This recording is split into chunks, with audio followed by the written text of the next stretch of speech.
The diesel bug sounds like a workshop myth or just a legend or part of a joke, but actually it's a very serious problem that affects many modern diesels. And the thing about modern diesel fuels is it's more likely to have this problem of diesel bug. In this video then, we're going to talk about diesel bug, what it is, what are the symptoms that your car is suffering from diesel bug, and what we can do to prevent it from happening and to rid an infestation of diesel bug in your tank.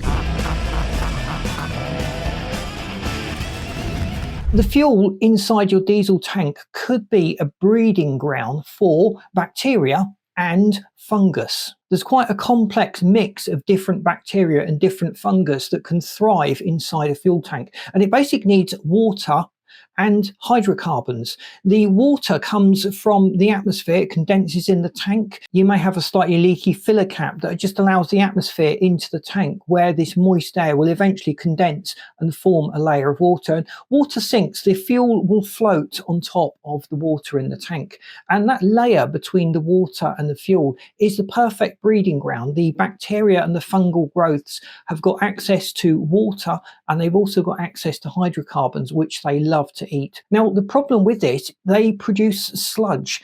In ideal conditions between 10 degrees centigrade and 35 degrees centigrade, the colony can actually double every 20 minutes. It doesn't take much of an imagination to just work out how serious this could be if it's allowed to take hold. As these microbes feed on the hydrocarbons inside the fuel, they emit all sorts of acids and sludge, which will block your fuel filter, create havoc inside the engine where it can't get enough fuel because the fuel filter is choked.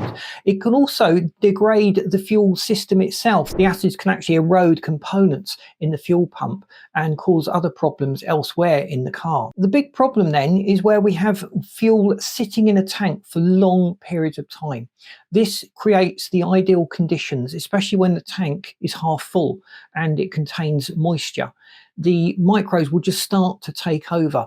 And this really is why we shouldn't use fuel that is too old. Most fuels come with some kind of biocide, but if you're storing a car, you shouldn't really store it with a tank of fuel, or fill the tank of fuel but drain it and get rid of it when we come to actually use the car and put it back on the road. The problem with a partially filled fuel tank is there's a big gap there for the air to get in, and this moist air will contain water droplets, which can condense and drop into the tank itself. Whereas if the tank is full of diesel, there is no space there for air to get in, and it reduces the chances of water condensation from forming. Also, check the filler cap. Make sure the seal around the filler cap is clean and doesn't have any cracks or any degradation that could allow the air into the fuel tank. We can use additives in the fuel system that prevent this problem from happening. We'd use various biocides with boats that tend to use diesel engines. This is quite a common thing that they do.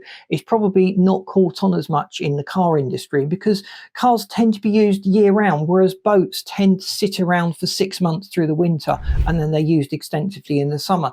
And just taking a little bit of knowledge from people that have these old diesel boat engines that require this extra care and maintenance can go a long way to just informing us of the possibility of a problem and preparing us so that we can avoid it.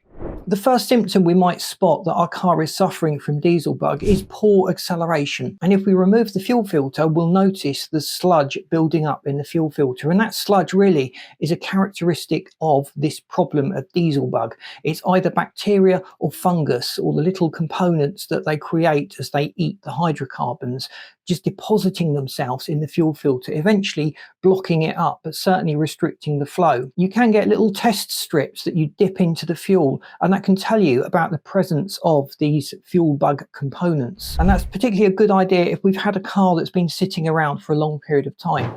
Once the bug has got into the fuel tank, it's quite difficult to get rid of. You need to drain the tank, flush the tank, you need to flush it with biocides and need to fill it up with good quality fuel. You also need to check that all the fuel line and the oil filter is also clear of diesel bug, because once it's in the system it will just keep breeding and keep growing. If we can drain out a little bit of the fuel and just inspect it, if it starts to look cloudy or it's darker than it should be. That could also be an indicator that we've got this problem of diesel bug. Changing the fuel filter regularly, certainly more often than the manufacturer states, particularly if our car isn't used much, if it's often sitting around with fuel in the tank, can reduce the problem of diesel bug formation. Why is this a problem on modern diesels and maybe wasn't such a problem on older diesels? Well, modern diesel doesn't contain sulfur. Sulfur creates all sorts of problems with the particulate filters and other components inside the engine and inside the emission control systems. And as a result of that, the fuel is now less resistant to diesel bug than it was once before.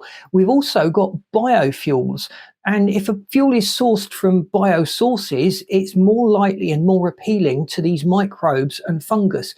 It's a more natural state, if you like, and there's more lovely munchy stuff in there for them to consume. For most of us, this shouldn't be a problem. We're generally filling the tank up every 2 weeks or so.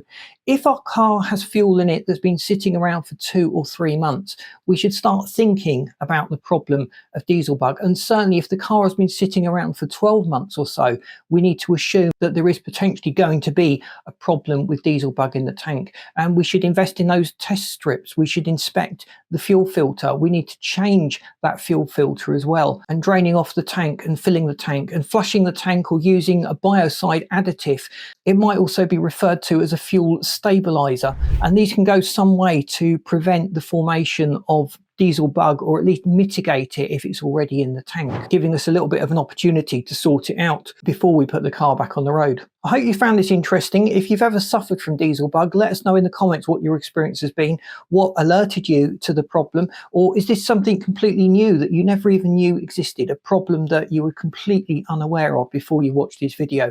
Thanks for watching. Please boot the like button. That really does help us to get out there. If you're not subscribed to the channel, and lots of you aren't, it would really help us to get out there if you can just subscribe. It's another little vote for the channel in the algorithm. And I've lined up this video and this playlist that you should find really interesting. Thanks for watching. See you in these next videos.